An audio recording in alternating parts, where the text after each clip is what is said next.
It's 6 o'clock on a beautiful April day 25 years ago, and I have had an incredibly long day at school, but I can't get my 4-year-old daughter off of the monkey bars. She is having so much fun, and I love watching her, but I'd really like to go home and make dinner. And at the same time, a new daycare mom sidles up, and she says, "Oh my God, you're Chloe's mom." Oh, she is so natural and adorable. She would be amazing in children's television commercials. I'm an agent. I could get her auditions. Chloe? Television commercials? I have a really, really complex relationship with advertising. When I was growing up, my father worked in advertising, and at my house, when the commercials came on, he would turn the volume way up. And then he'd start, "Girls, girls, look at the way the light plays off of that product. And look at that, listen to that jingle. Isn't that catchy? And, oh my God, the talent. Are you kidding?" Or, "The talent. Wow, that was a good commercial." I loved my dad so much, and he loved advertising. So I loved advertising too. I would play commercials with my dolls and go through some of the scripts that I'd see on television. I would sing jingles to him in the car, at the dining room table, because I knew it would make him happy. And all I wanted for that, all I wanted was for him to please put me in one of your television commercials. And his answer would always be no. And he'd say, like, Michelle, I make television commercials for furniture and jewelry. It's for adults. And it crushed me. And I would often cry because what I wanted most in the world at 9 years old was to be the child star of a lot of television commercials, and I thought, I'll just get started with a furniture commercial. What's the problem? My father and my mother thought it was kind of ridiculous, this sort of fit about being in television commercials, so they signed me up for drama classes. Fast forward, what do I end up doing as an adult? I don't go into advertising, but I do teach drama and media studies to teenagers. And ironically, in my backpack, as daycare mom is trying to talk me into putting my daughter into ads, are student essays on the persuasive techniques used in children's advertising. So I tell daycare mom, let me sleep on it. But I don't sleep. I can't stop thinking about what I should do. Do I put my daughter in commercials, and would that make me a bad parent?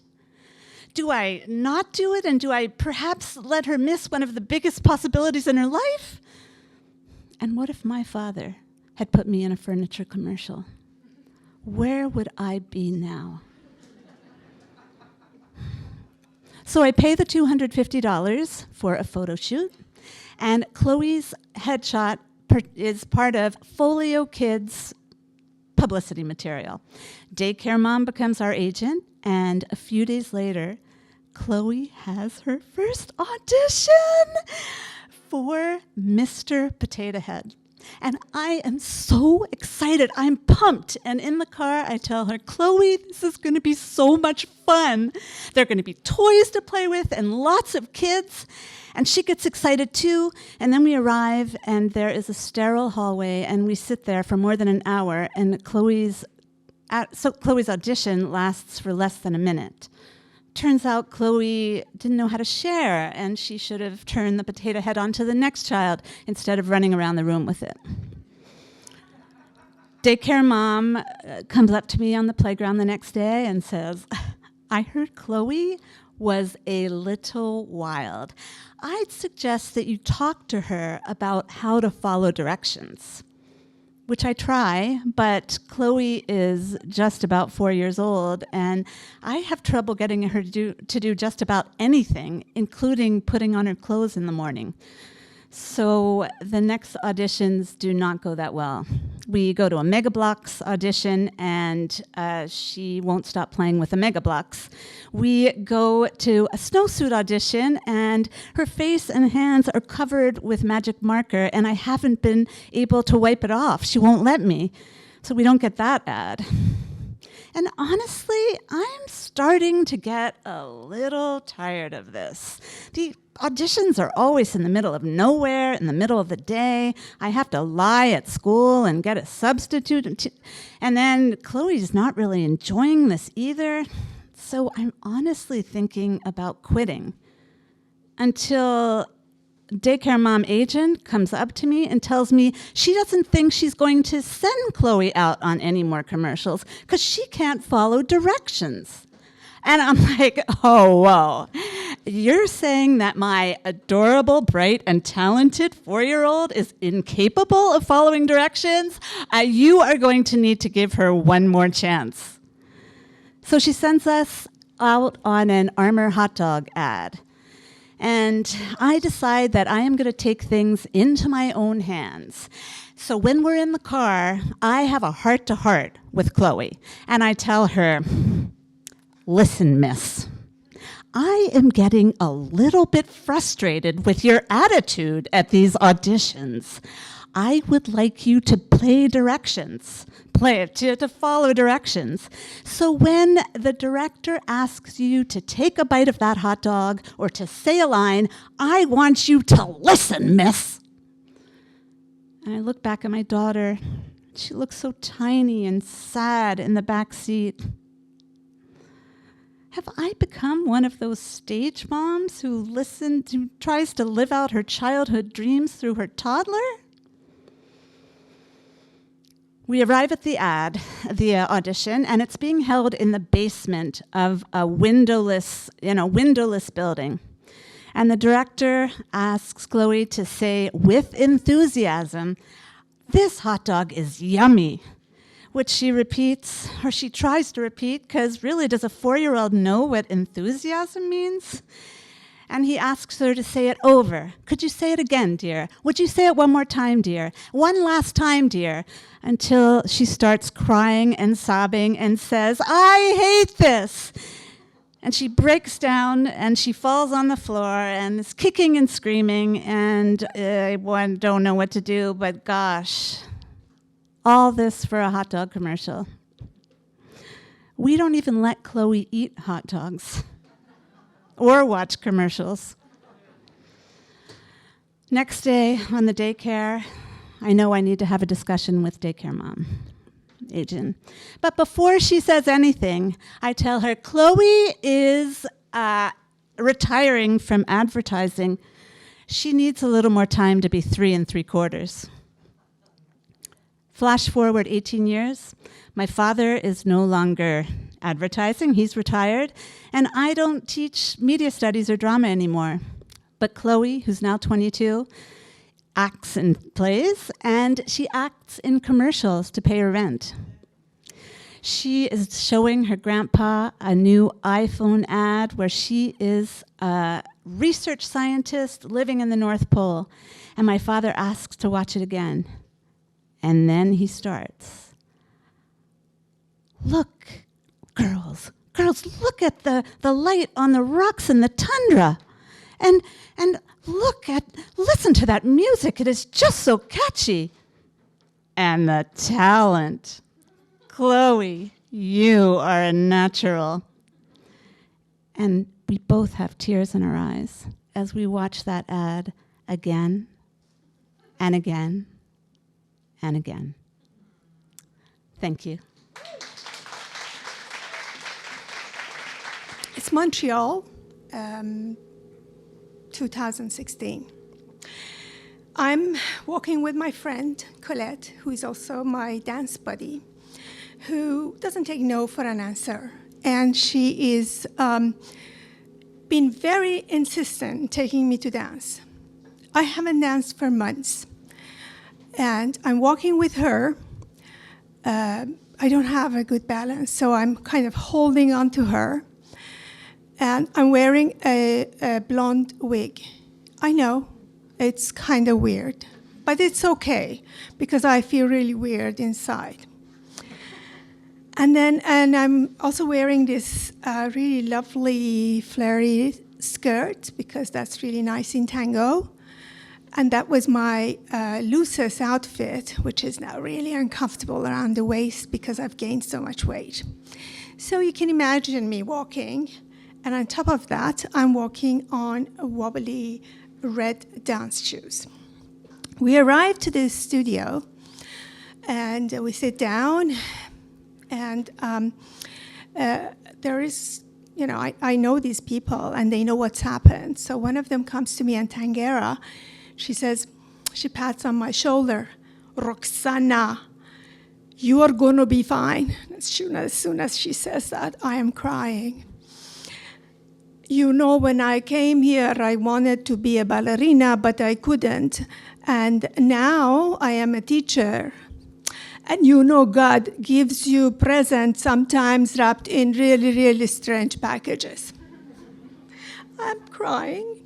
Okay. And all of a sudden, there is Leonard Cohen's Dance With Me to the End of Love. Yes, we dance Nuevo Tango with that. So Colette looks at me and says, shall we?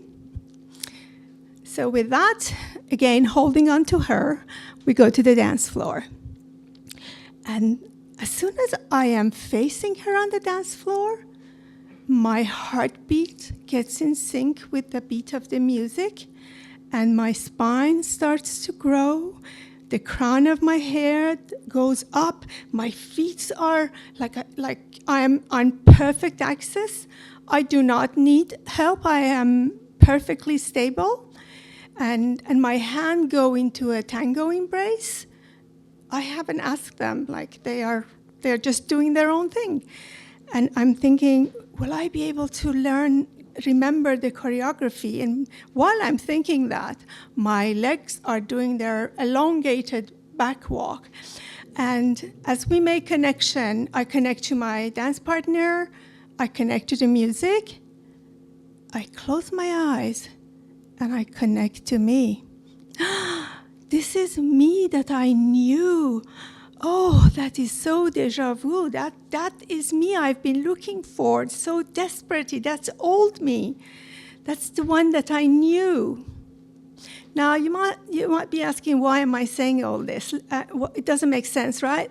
Let me take you 6 months back. I'm in Tehran. It's 2015, October. ISIS! Oh, Supreme Leader, the Ayatollah. Oh, UN Chief of Staff. Oh, please save me. Oh, ISIS. I'm screaming. And then I close my eyes. There are neon lights. The walls are white. And the smell of Dettol goes right into my nose. I remember now I am gaining consciousness. I've just had an operation. My great friend Greta is stroking my hair, saying, Roxana, you're all right. But her eyes are puffy and red. I know she's been crying. And I said, what have I been saying? She says, I was here. No one heard you. Oh, good. So I take a sigh and I go fall asleep. Then when I wake up, I'm in my room. And then there is I'm in the hospital. And I remember I had an operation. The nurse says, now you have to walk to the bathroom. And I walk to the bathroom. Oh, I have no hair. They've shaved all my hair. When? Why? What for? Who? And I come back and I say, oh, am I going to go to work? I'm with no hair. That's like really awful. And then I start to remember that I had 2 brain tumors in my brain, in my head, 2 at the size of walnuts. And I was fighting with the emergency doctor, saying, no, I'm not sick, you're wrong, this is a misdiagnosis, this can't be happening. Because since I've done my PhD, I have worked so hard to get where I am right now. I am the senior gender advisor on women's employment in Iran. Finally, I can change something. And I'm about to go to Cairo for an international conference. The doctor says, No, ma'am. You are so lucky to be alive right now. They are so big. You would have been, if you were on a plane to Cairo, you might have made it to the plane. You wouldn't have gotten out of it alive. So, fast forward, I come back to Montreal, lost my job, never mind. But I can't read. I can't write. For someone who writes one book after another and writes reports, who spent her entire life reading and writing all these postdoc and this and that, I cannot read. I cannot write. Who am I? Who is this new person? I don't recognize me. Where is me?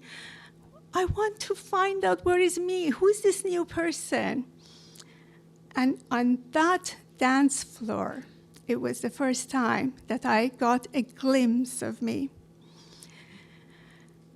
All right, so such is life. I can't work, I can't do anything, but I can dance. That's fine, hallelujah, right? So just dancing, and as they say, and then I remember, gifts in very, very strange packages. This was really strange packaging for me just to be able to dance. And then I say, okay, that's fine. But then I want to finish with a poem from Rumi, a Persian poet. He says, you dance inside me where no one sees you, but I do. Dance when you're sad, dance when you're mad. The last two lines were mine. Now, before I end, I just want to say that every year, 500,000 Canadians are diagnosed with brain tumor. So, but here I am, storytelling. Thank you very much. I'm standing at the edge of the pool, and I'm worried.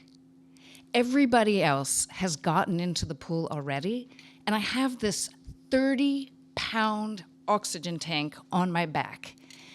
And people seem to be kind of moving effortless through the water. People meaning a lot of younger people, mostly like a quarter of a century younger than I am. And I'm just going over in my head again and again and again all of these instructions that have been coming at me. And I'm not a person who's particularly organized. I don't have a great memory, and I'm not sort of procedural oriented. So scuba diving has proved to be a little more difficult than I thought. And suddenly, across the pool, my instructor screams out, "Miller, clear the edge of the pool and don't forget to breathe." I'm like, I have to remember to breathe above everything else. And he's like, and just get in the pool or you're gonna humiliate both of us at the Great Barrier Reef. So I plunge. And as I plunge, I'm just repeating over and again, clear your mask, clear your nose, clear your oxygen, and breathe.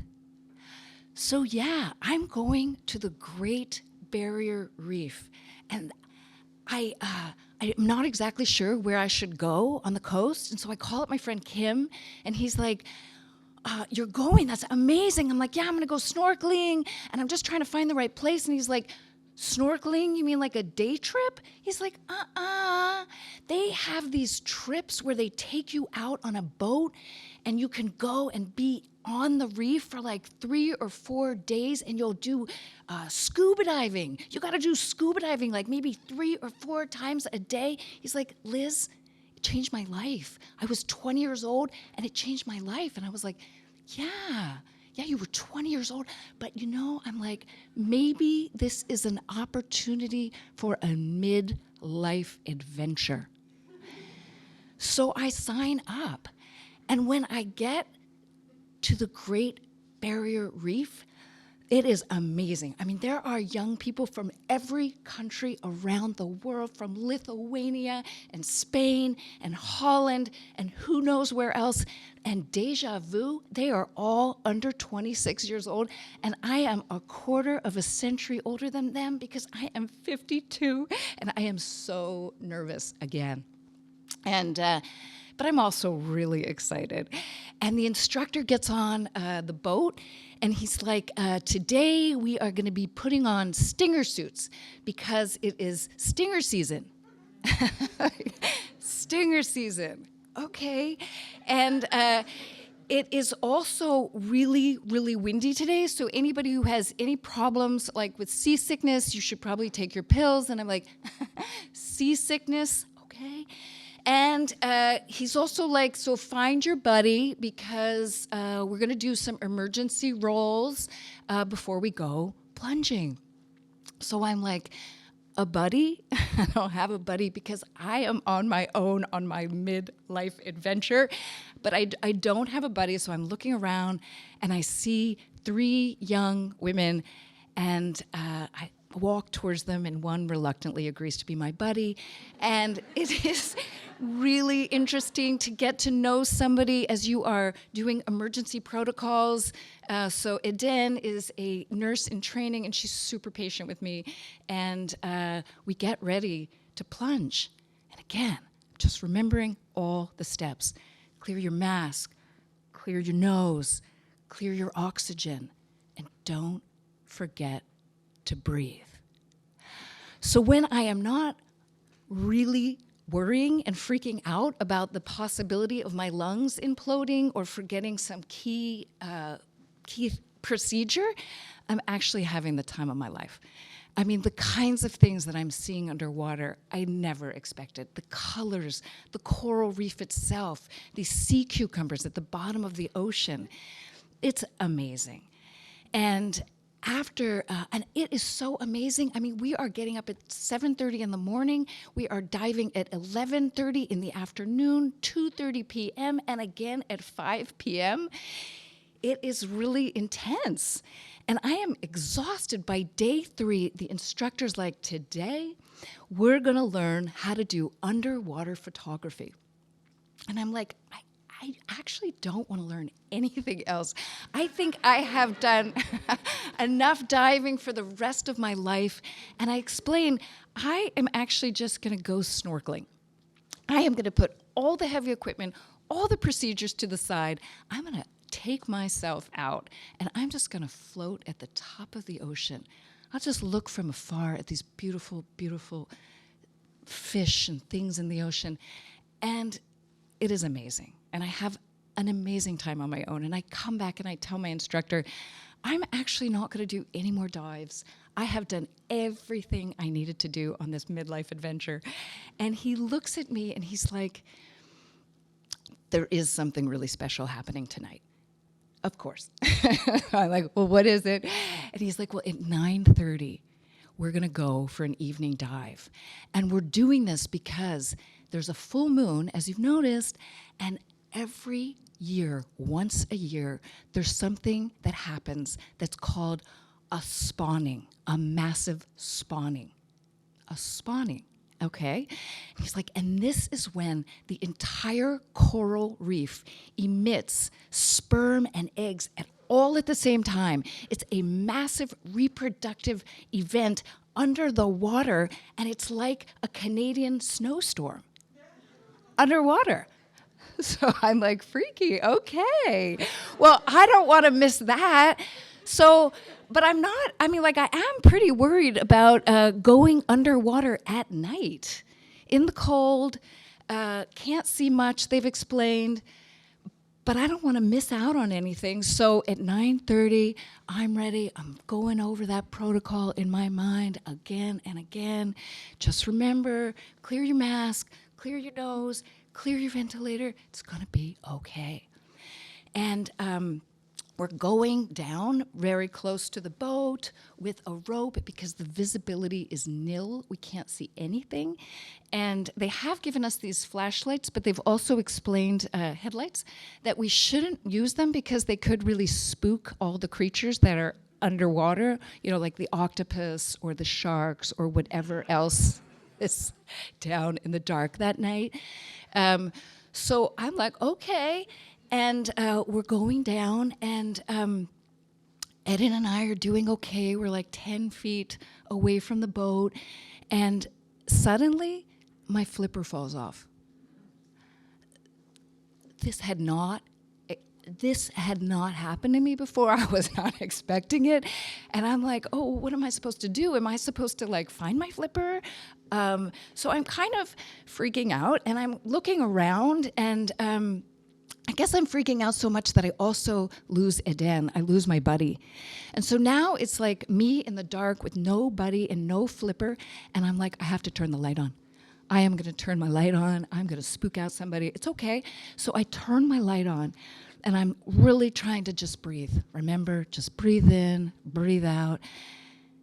And suddenly, this big sea turtle comes into view. The sea turtle is about 6 feet long, and it has these like magnificent fins, and it has this like unbelievable shell. I don't know if anybody's seen a big turtle before, but it just made me think about the 150 million years that sea turtles have been moving through these waters. And I just forget about the fin. And I forget about all my anxieties about memory and aging. And I forget about worrying for a minute. And I just look at this turtle as it kind of moves by me. And I hear a little voice in my head, Miller, you got this. And I'm like, yeah, I do. Breathe in, breathe out. Thank you. It's 1982. I'm 7 years old. I'm driving around in a station wagon, complete with the wood panel on the side. My father's driving us around the Seattle-Tacoma area through various neighborhoods. We stop every so often when we see a phone booth. We get out of our car in the late winter, which in the Puget Sound means these heavy, dark mists. We get out of our car, we get into the phone booth, and we look for a phone book, if you remember those. And we look for our name. We don't find the name that we're looking for. We get back in the station wagon. We drive far enough into another neighborhood. We find another phone booth, which will have a different phone book with a different neighborhood. And we look for our name again. Around the fifth or sixth phone booth, in this kind of Raymond Carver saturated scene, we find the name that we're looking for. And after we consult with the local gas station attendant for some rough directions, about 10 minutes later, we're standing in front of an apartment building. This is before Bill Gates covered the entire area with software money. This is the working class Seattle-Tacoma area, when Tacoma was still quite frightening at times. And it's this concrete apartment building. We go up to the second floor. We knock on the door. The door opens, and there's shag carpet. There's a mattress on the floor. There's a cigarette in an ashtray, still smoldering. Paperback mysteries around the mattress. Black and white television, very softly playing the news. And in the door is this taller, lither version of my father. And my father says to his brother, Mom wants you to come home for Christmas. I can see my uncle's eyes registering shock as he looks to my 7-year-old self and to my father, going back and forth. He didn't expect to be found at this particular moment. But he agrees. It's not a Hallmark movie. There's no tear-stained reunions. It's not that kind of story. Sometime in the next few months, he kind of melts back into my grandparents' house and takes up residence in the back and becomes this presence that smokes cigarettes and listens to the radio and comes out for meals very occasionally. That's the opening. Around that same time, later that year most likely, I talked my father into teaching me to play chess. And so he brought home a $4 or $5 chess set, plastic with the cardboard, if you can picture that. And he taught me how to move the pieces, taught me how to castle, showed me how to checkmate, beat me a few times. Lessons progressed through the summer. And he said at some point, you really should ask Uncle Bill to play with you at some point. He knows what he's doing, far more than I do. He's read the books. He's played in a few tournaments. I've never been able to beat him. So next time I'm in Tacoma, I asked my uncle to play, and he, to my surprise, kind of materializes out of the background, still smelling of cigarettes and mist, and sits down at the polished oak dining room table of my grandparents, my cheap little chess set, and he proceeds to completely dismantle me in ways that I found thrilling, sublime. I don't know what it says about my 7, 8-year-old self, but I really enjoyed just getting my clock cleaned. I thought it was just fascinating the way that I didn't know where this was coming from, and then suddenly I was dead. And he would only ever say 3 or 4 words at a time. He would point out what I could and couldn't do. He might make a minor suggestion here and there.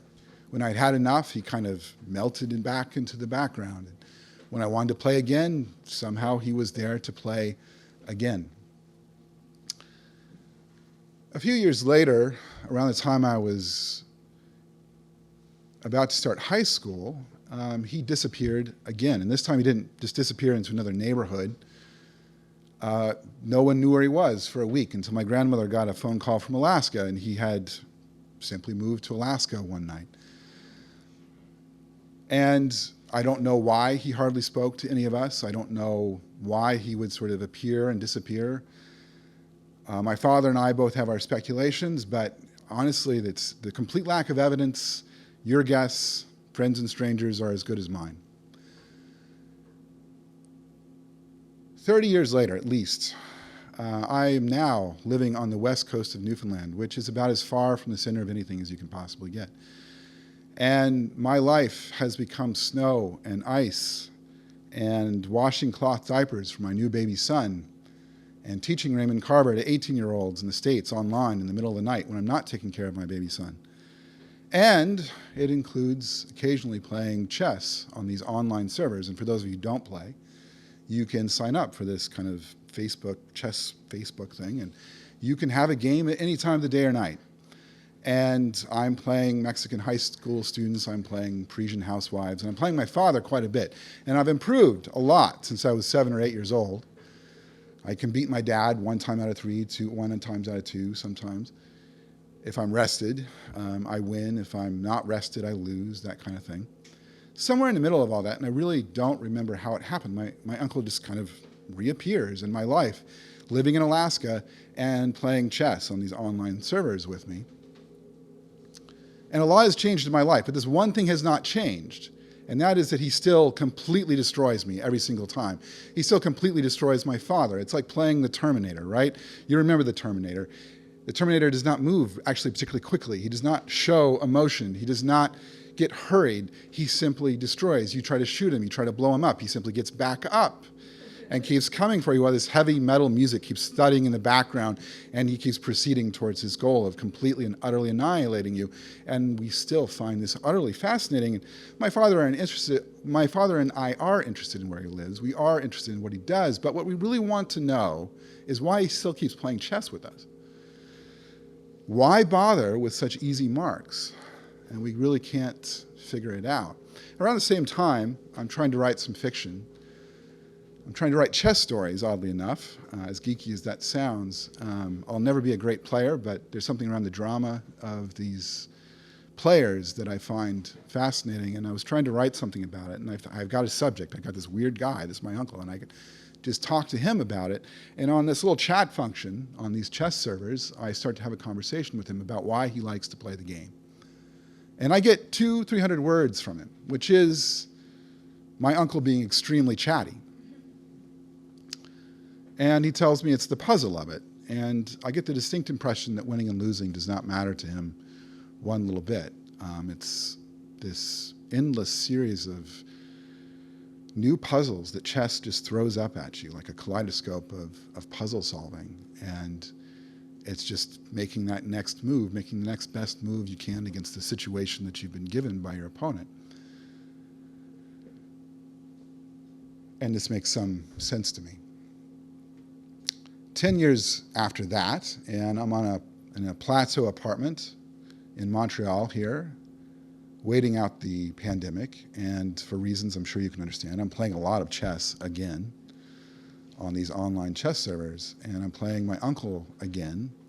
It's very odd how the moment apparates just like he did, where I look down at the board, the screen, and I make a move, and I realize that I have not left my uncle a lot of options.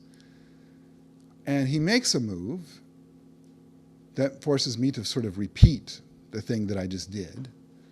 And then he repeats the thing that I did. And then I do this thing that I've only sort of done as a joke to him before. I offer a draw. And this time he takes it. And I'm elated. I've just beat this 75-year-old man. Oh, I haven't beaten him. I've tied him. I've pushed him to a draw. This is fantastic. This is the highlight of my chess playing career. This is the best thing that's happened to me during the pandemic. If I'm really honest with you, this might be one of the highlights of my entire life. I play him again, and this time things get even weirder. I actually beat him. I bring him to checkmate. Now I'm getting worried. Something's off. And so I'm on the phone with my father not too long after this, and I was like, is he okay? Is he going senile? Is something wrong? And my father just chuckles softly, grimly, both, and says, no, there's nothing wrong with him. I still can't beat him. I haven't won in hundreds of games. It's been a decade since I even came close. He's fine. I still don't know why he plays me. One more time.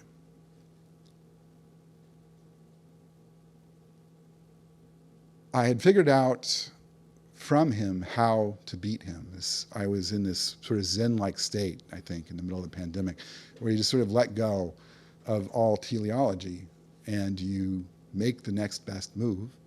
And from him, I learned this thing, how to beat him. Apparently they were on the phone a bit later, my father and my uncle, and my uncle was extremely pleased to have been beaten and to have been pushed to a draw. He liked losing at the age of 75 as much as I liked losing at the age of 7. He found it amusing and pleasing. A few weeks ago, and I do mean it was just a few weeks ago, I was playing another game with my uncle. He still beats me most of the time, but if I make the tiniest mistakes, he just unravels me very quickly. But I can push him, and he shows me a lot more respect than he used to. And I'm playing around the 12th move, he suddenly disappears again. And I win on time. The chess clock goes off and I win, and these sudden wins on a chess clock worry me, especially in the pandemic and with my father and my uncle getting up there. So again, I'm texting my father, is everything okay? And my father says, well, this time actually, yeah, he's having some health problems and he needs a break. He'll play chess again with you soon. And he's making this promise to me that makes me feel like I'm 7 years old all over again. Your uncle will play again with you soon. It'll be okay. And there's this part of me that knows that my father is lying to me about this. Maybe he will play with me again, maybe he won't. But the end is coming. The game is coming to an end. Thank you. I'm in line with my dad for his COVID-19 test. And he's nervous, which I find funny. Because my dad's a farmer, right? So he's had every part of his body's been cut and bruised. He's the hardest working man I've ever known. So it's incredible that he's afraid of a needle. And I can't believe it. He's a man who has so much discipline. He was raised in a house with 3 boys and 1 girl, and he had 1 girl and 3 boys. He taught me how to work hard because he was taught how to work hard. He doesn't know what to do with his free time and doesn't know how to have quality time with folks that he loves. When I was a kid, my dad had hand warts. Now, This is a procedure that takes 20 minutes, but we had to go into a different town to do it. So my dad decided that he would bring one of his kids to go with him, and afterwards, they would get ice cream. Listen, ice cream was a big deal. We never had ice cream. So if we had the opportunity, we were going to get ice cream. We didn't care what was going to happen before. We were getting ice cream. So every time, we'd line up, and my dad would say, "You can come." So I wasn't the first to go. But when it was my turn, oh, I was excited. My dad starts the old red GMC truck, and off we go to town. I didn't have much to say to my dad. He had nothing much to say to me because we had nothing in common. I hated the farm. I knew at a very young age it was not for me. And my dad, well, he only wanted to talk about the farm. So we just quietly stayed in the truck, making our way to town. And then I noticed the clinic that I always used to go to for my yearly checkups. And I was like, great, I know this place. It's perfectly fine. We're going to go up the stairs. But we didn't. We went down into the basement. And it wasn't a regular basement. You know, you imagine it to be somber and dark. This one was bright. Fluorescent tubes right up in the sky. Created this nervous energy that people would quietly try to cough into. And I started getting nervous too. I knew I didn't have anything to worry about, but I was like, what if? What if I'm here because my dad's bringing me for a secret vaccine? Are you serious, Dad? You're being weird. So I'm trying to not panic as I'm thinking about I'm here for a different reason than what he told me. And I'm looking at my exit strategies. I say I can go back up the stairs, but I gotta run fast enough or else my dad's gonna grab me with his arms and lock me in and bring me for my vaccine. Or I could adventure through the dark alleyway. That's right there, it's a hallway. I haven't been there, so I don't know what's there, but it could be a risk, but maybe I could find an exit. As I'm contemplating my exit, the nurse comes up and says, "Monsieur Strouli, s'il vous plaît." I freeze. That's my name.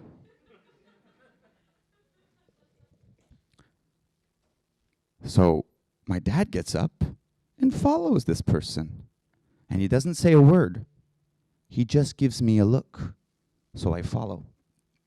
We make it into this small room, and he says, "Sit on the chair, not on the bed operation thing." And I'm like, that's weird. Because usually when I get a checkup, I'm sitting on the bed chair thing. So I sit there, and I'm chewing my nails away, thinking, what did I do to deserve this vaccine? And the nurse comes in and says, "Vous êtes prêt?" And my dad nods and gives me a big smile. My dad has a winning smile, full of confidence. It's the best smile. I wish I had his smile. If you ever saw it, you knew he'd say a snarky joke, and everyone would laugh. It's just that beautiful of a smile. But suddenly that smile vanished. And I looked down, and my dad had a Q-tip on his hand that the nurse was applying on him. And there was smoke on it. And my dad had this weird face. I had never seen him like that. My dad was my hero. He was the strongest man I knew. My dad could beat up your dad. So I kept saying to myself, but my dad that day couldn't. He looked in pain. He looked at me and he said, "Dad is okay. Dad is okay." He kept repeating it twice. He kept saying it twice. "Dad is okay. Dad is okay." But he clearly wasn't. I could see him in pain. This procedure ended, and it felt like hours that we were there, me watching my dad in pain. And then my dad brought me to La Boule de Neige, the ice cream parlor, and I got an ice cream cone. But I was confused. You see, if my dad was the strongest person in the world, and he was in pain, could I be in pain? I was very, very upset. Now, today, I'm wearing a mask and waiting in line with my dad. The nurse calls him up to take a seat, and he looks up with his winning smile and says, "Dad is okay. Dad is okay. Thank you. It starts with the boy. Retroactively, a very, very average one. I meet Jonathan at McGill in the back of Japanese history class. I'm wearing my favorite outfit, an ankle-length brown skirt, my 12-year-old neighbor's oversized green shirt, layered with a man's waistcoat, patterned with wine bottles, because I may not drink, but I'm still cool. So a few minutes after class begins, a boy quietly slips in next to me and whispers, with that slight Ontario twang, "Hey, what did I miss?"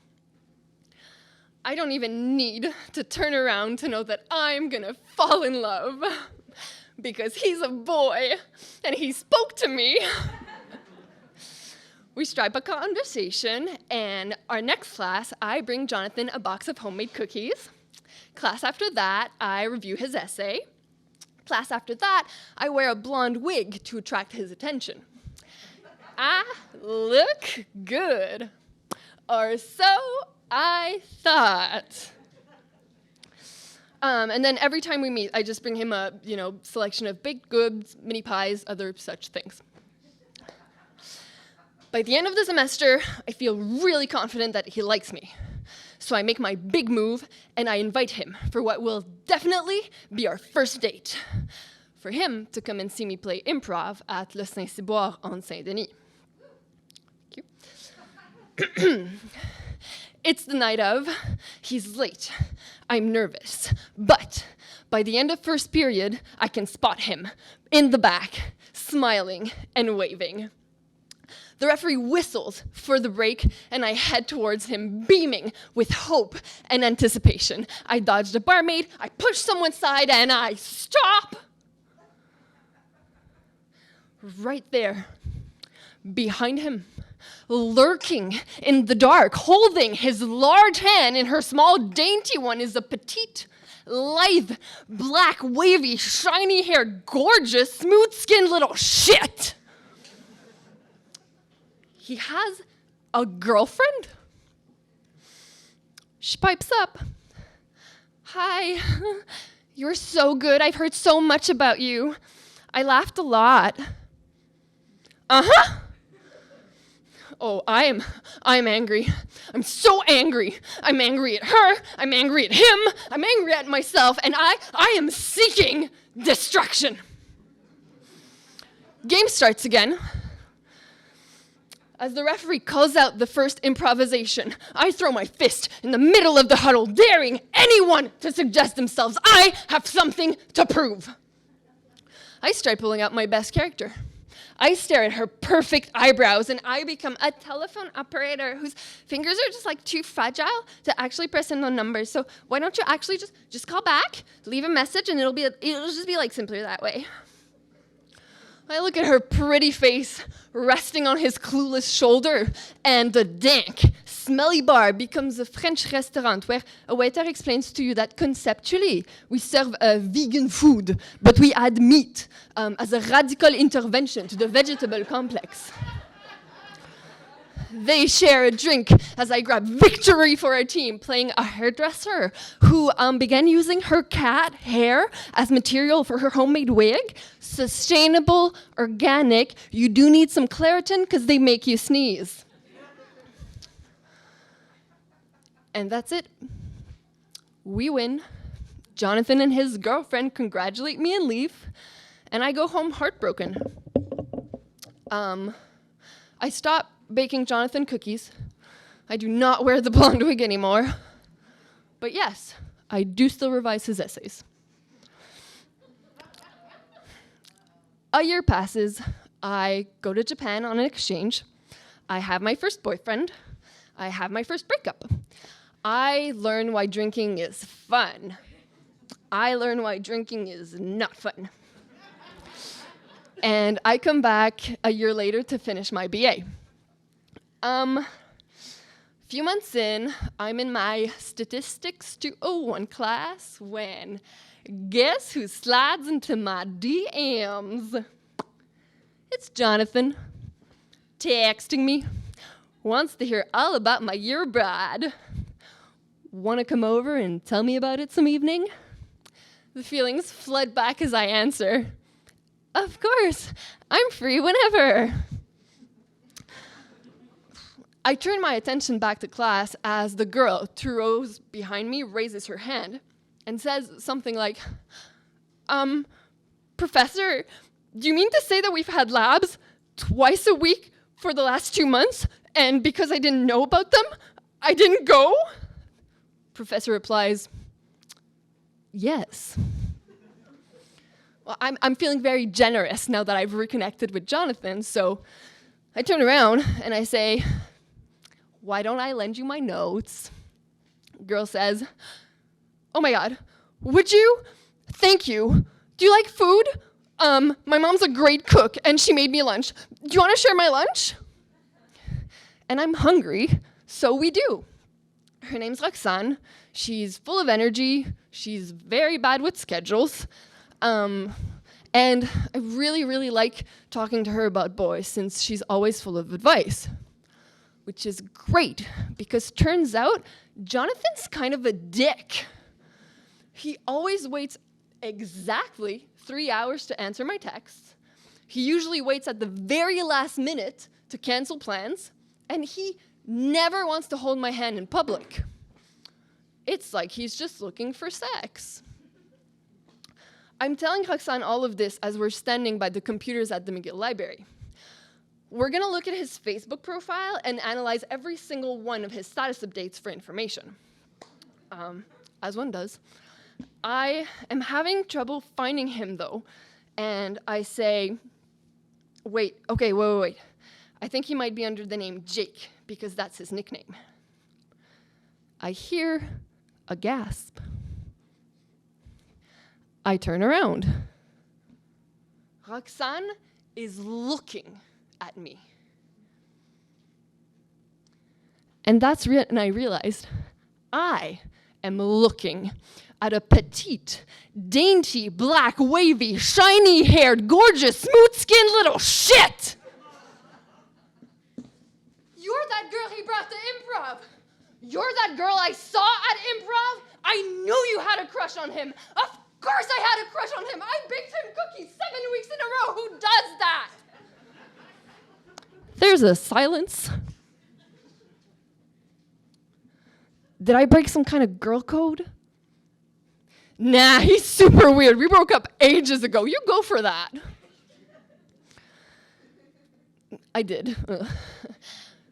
A few months later, Roxanne and I are in the metro together because it turns out she's the best. She's the most social, bubbly, caring person I know. She was there for me when I unsurprisingly got ghosted by super weird Jonathan. And she brings me places I'd never otherwise go, like this rave we're headed to. We're 2 stops away from our destination at Montreal when the metro doors open. And in walks Jonathan. He sees us. He freezes and then slowly backs away onto the platform. And as the metro speeds away, Roxanne turns around and we keep talking about everything but the boy this story starts with. Shout out to Roxanne over there. Joel and I sat by his window, spying on the neighbors. It was incredibly bright and sunny, and he warned me not to look directly at the sun. I asked him why, and he didn't know. He just said his mom had caught him doing it once and told him to stop. So we look at each other, and we throw a hand up over our eyes and turn our faces towards the window. On the count of 3, we lifted a finger and peeked through. My vision whited out, and I squeezed my eyes shut again. The bright orb of the sun shone on the backs of my eyelids. We sat there silently for a while, sharing something bad and dangerous. Joel was my first friend. He lived 2 doors down from me, and we met when we were 3 years old. I was busy in my driveway making perfume. It was very easy, the recipe. I would just go around the block and pick flowers out of my neighbor's yard, daffodils, tulips, whatever, toss it in a bowl of water. And the trick was to stir the flowers fast enough to release the smell. I was convinced that this is how all perfumes were made. So suddenly, a shadow darkens my flowers swirling in the water. And I look up, and there he is. Do you want to play with me? Whoa. Like, I admired his bravery. I mean, this kid crossed the threshold from the safety of the sidewalk into a stranger's driveway. Okay, yeah. I followed him back to his house. Now, your first friend is like a passport to an exotic new land. I mean, Joel's family, he had a mom, he had a dad, he had 2 teenage brothers who I only really got fleeting glimpses of as they quickly closed their bedroom doors whenever we were around. And his house, it was always like 75 degrees. It was sweltering. And that just amplified the alien potpourri of his family. It was like a mix of chalky detergent and teenage sweat. But we would spend most of our time in his second-story bedroom, playing cops and bad guys. I did let him choose the game. His room was the police station, and his closet was the jailhouse. And I remember he finally got a police costume, but he didn't know how to do buttons. And I was like, Joel, I just learned how to do buttons a week ago. So I demonstrated how you coax the little plastic circles through the slits with my fingers. He took over, he fastened a few, and he had his tongue out in serious concentration. Now, the journey from his front door to his bedroom could at times be perilous. Once I came over and his dad let me in, and he was sitting on the couch with his mom, and she was giving him a shot with a needle. My eyebrows crinkled in concern, and he announced, I have diabetes. I had no idea what that meant, and I was so worried his mom was going to give me a shot. I mean, she was scary. She very much looked like, just like the woman you see at the grocery store who is kind of running into everyone with her shopping cart. Wordlessly, she was very intimidating. She wasn't funny or warm like my mom.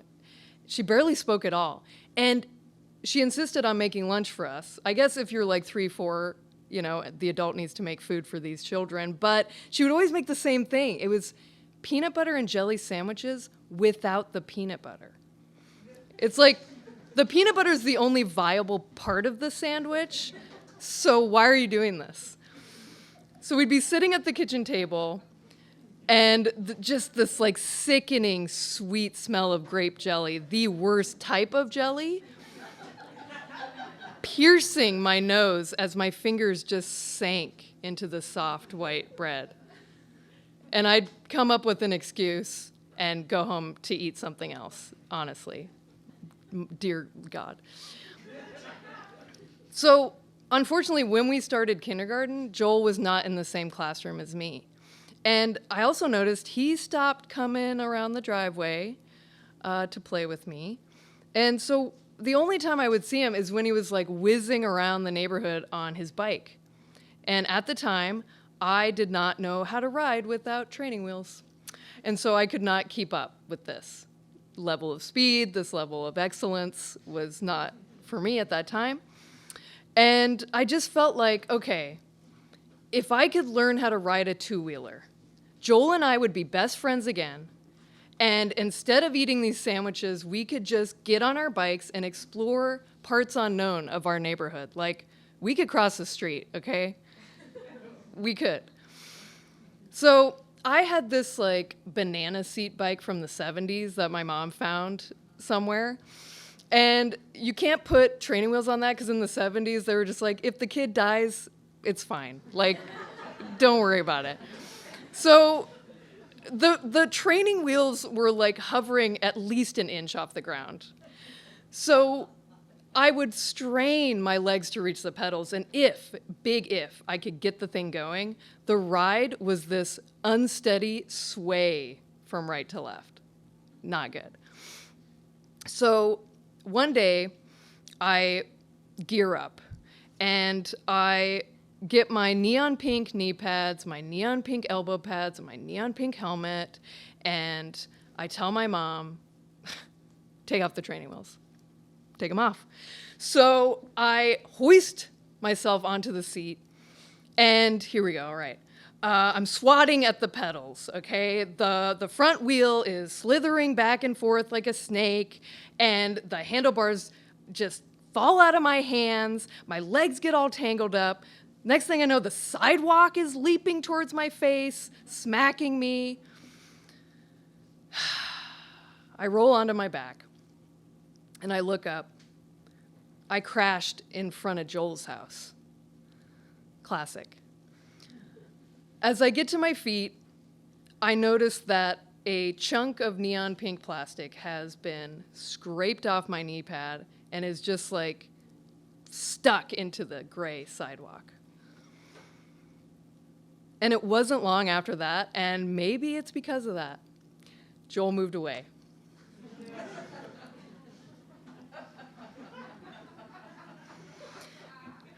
All I know is that one day he was gone, and I did not get a chance to say goodbye to him. 7 years later, I'm in 8th grade science class, and a new kid walks in. And his name is Joel, and I know it's him from his eyes. That's the Joel. So the minute the bell rings for recess, which in middle school is just you stand around and are very upset and try not to get bullied. The minute the bell rings for recess, I follow him out the door. And honestly, at that time, there wasn't a lot that I got excited about. I didn't really have hope, I guess you would say. So I was convinced he would be as thrilled as I was that we had found each other again, that we would be together again. In the midst of middle school, which is very much a breeding ground, a army training camp for hatred and cruelty. From the youngest 6th grader to the principal of the school, telling you to your face that you're gonna go to jail or get killed, and that's your future. This was like a keepsake from a simpler time. So I noticed that he's standing towards the back of the school with some other kids. I walk towards him. Hi, Joel! It came out way too loud, like really loud. And he stared at me, and time ticked by in slow motion. We used to be friends. You were my neighbor. I'm Taylor. He smiles out of politeness. I can tell he's uncomfortable. He doesn't remember me. On my way home from school that day, I stop in front of his old house, and there's his window with the Japanese maple leaves rustling against the glass. And just behind the glass, suspended in time, there are 2 little kids who only need each other. And now I'm on the other side of the continent, but I can visit that window and my first friend Joel anytime I want. All I have to do is close my eyes and summon the orb of the sun to the backs of my eyelids.